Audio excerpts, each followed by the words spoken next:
हीर रांझा की कहानी एक अमर प्रेम कथा। पंजाब की धरती से निकली एक अद्भुत दास्तान है जो प्रेम, त्याग और बलिदान की मिसाल है। यह कहानी न केवल प्रेमियों की बल्कि समाज के रूढ़िवादी ढांचे को चुनौती देने वाले दो हृदयों की यात्रा भी है। हीर सियाल जाति की एक खूबसूरत और साहसी लड़की थी जो पंजाब के झंग इलाके में रहती थी। उसकी सुंदरता और गुणों की चर्चा पूरे इलाके में होती थी। हीर के पिता चूचक सियाल एक प्रतिष्ठित और धनी व्यक्ति थे। रांझा का असली नाम धीदो था। वह तख्त हजारा गांव के एक जट्ट परिवार से था। वह अपने माता पिता का सबसे छोटा बेटा था और अपनी बांसुरी के संगीत से लोगों का दिल जीतने की कला में माहिर था।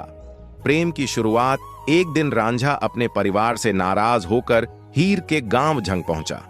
वहां उसे हीर से पहली बार भेंट हुई। हीर रांझा की बांसुरी की धुनों से मंत्रमुग्ध हो गई और दोनों के दिल एक दूसरे के लिए धड़कने लगे। जल्द ही उनका प्रेम गहराई में डूब गया। हीर ने रांझा को अपने पिता के खेतों में काम करने की अनुमति दी। रांझा, जो एक शाही जीवन का अभ्यस्त था, ने सादगी भरे ग्रामीण जीवन को खुशी खुशी अपनाया। लेकिन उनका प्यार किसी से छिपा न रहा। समाज की दखलंदाजी जब हीर के परिवार को इस प्रेम की खबर लगी तो उन्होंने इसे अपनी इज्जत का सवाल बना लिया। उन्होंने हीर की शादी जबरन सईदा नाम के व्यक्ति से कर दी। दिल टूटे रांझा ने सन्यासी का वेश धारण कर लिया और भटकते भटकते हीर तक पहुंचने का रास्ता तलाशता रहा।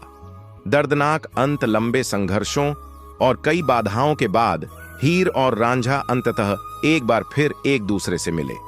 लेकिन उनकी खुशी क्षणिक थी। उनके दुश्मनों ने उन्हें जहर देकर मार डाला। प्रेम की यह जोड़ी दुनिया से तो चली गई, लेकिन उनका प्यार अमर हो गया।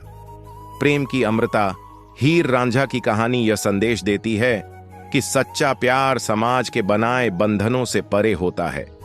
यह कहानी आज भी लोगों के दिलों को छूती है और प्रेरणा देती है कि प्यार में साहस और समर्पण का महत्व कितना बड़ा है। प्यार वह नहीं जो दुनिया देख सके, प्यार वह है जो आत्मा महसूस करे।